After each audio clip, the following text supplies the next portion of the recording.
She didn't lie to you. She rewrote your memory. And the scariest part is how calm it sounded. Gaslighting isn't screaming or name-calling. It's the quiet art of making doubt feel responsible. It begins with small edits to reality. A forgotten promise becomes a misunderstanding. A crossed boundary becomes your sensitivity. A hurtful joke becomes your lack of humor. When someone repeats these edits with confidence, your mind starts to trade memory for peace. You stop asking what happened and start asking what's wrong with you. This is not because you are weak. It's because humans are wired to preserve connection. The brain prefers a story that keeps love alive over a truth that risks loneliness. So you negotiate with facts. You minimize your pain. You accept a version of events that requires you to be smaller. Over time, the mirror in your head cracks. You look for approval to know what you feel. You wait for permission to be upset, and the person rewriting reality becomes the narrator of your life. Why does this happen? Because control is easier than accountability. Gaslighting offers a shortcut around guilt. Instead of repairing damage, the gaslighter rearranges the meaning of damage. Instead of apologizing, they analyze your reaction. They ask why you're so emotional, why you can't let things go, why you always make problems. Notice the pattern. The spotlight moves from their behavior to your character. This tactic thrives in relationships where one person fears conflict and the other fears losing power. It feeds on mixed signals, warmth after harm, affection after denial, training your nervous system to confuse relief with love. You begin to chase the moment when the tension drops, mistaking calm for safety. Meanwhile, the standard for truth becomes their mood. If they feel fine, nothing happened. If they feel attacked, you must be wrong. Reality bends to protect their self-image. There are warning signs you can feel before you can name them. You rehearse conversations in your head because facts no longer stand on their own. You collect screenshots like evidence in a court that never convenes. You apologize for asking questions. You sense a fog after arguments, as if the room lost oxygen. Compliments come with corrections. Affection comes with disclaimers. The message is subtle. Trust me more than yourself. Over months, your inner voice quiets. You check their face to know what you think. This isn't romance, it's dependency dressed as devotion. Healthy love expands your perspective. Gaslighting shrinks it. Healthy partners argue about actions. Gaslighters debate your perception. One seeks resolution. The other seeks a verdict that keeps them innocent.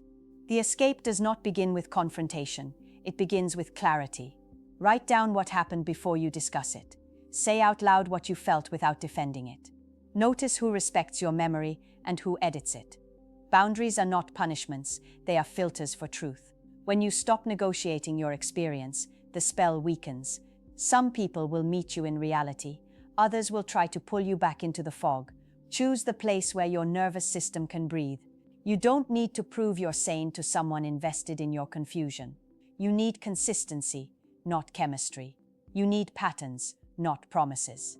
And you need the courage to believe that your perception is not a crime scene, it's a compass. Follow it, and the story changes. Your future depends on choosing reality today, now. Imagine loving someone so deeply that you begin to doubt your own heartbeat. That's the power gaslighting holds. It doesn't just manipulate facts, it hijacks trust in yourself.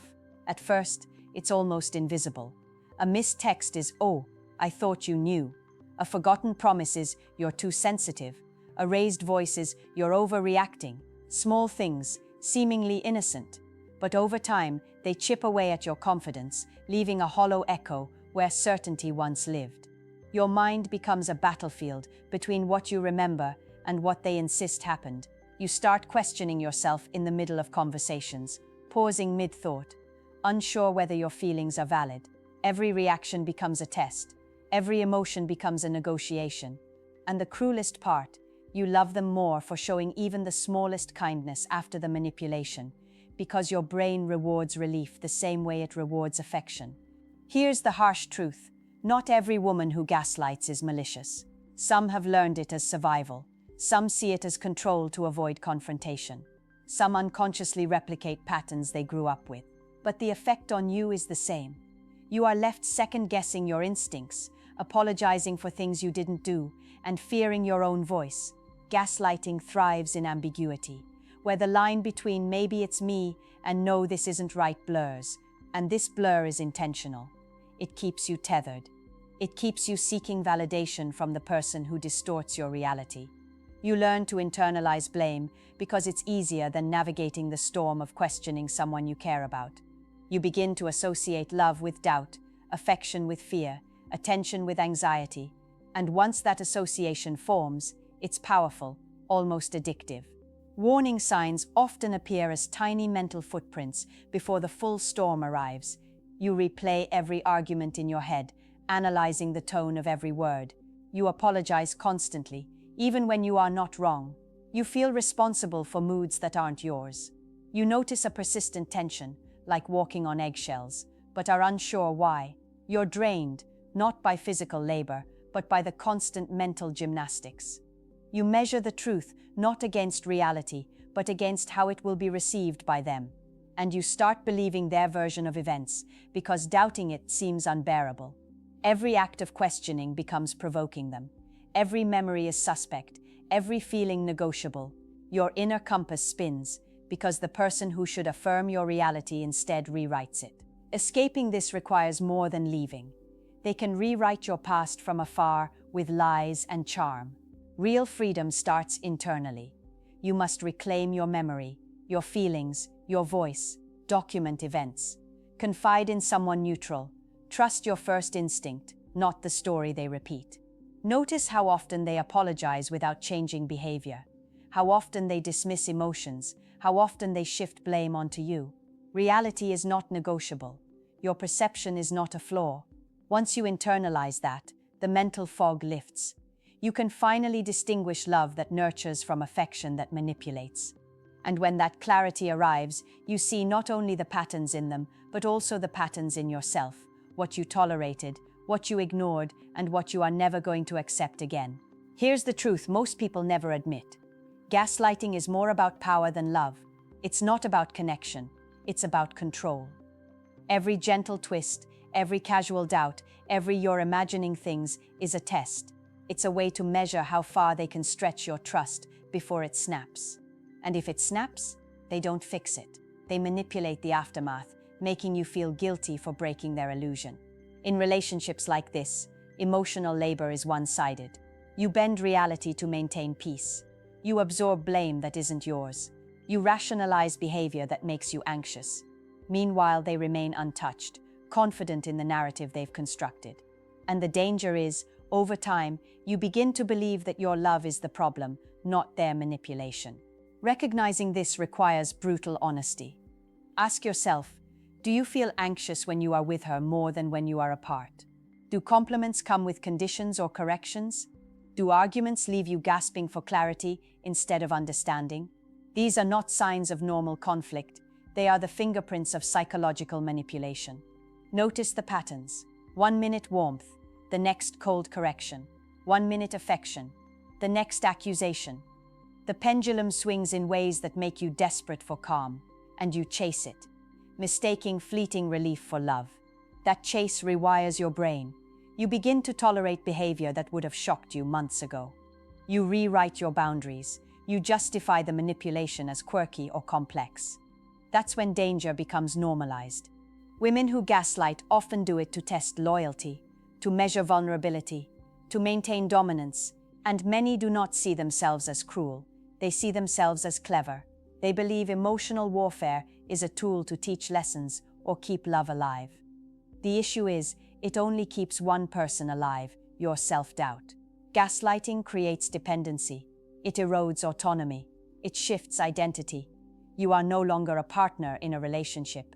You are an audience to someone else's narrative. The line between love and control blurs.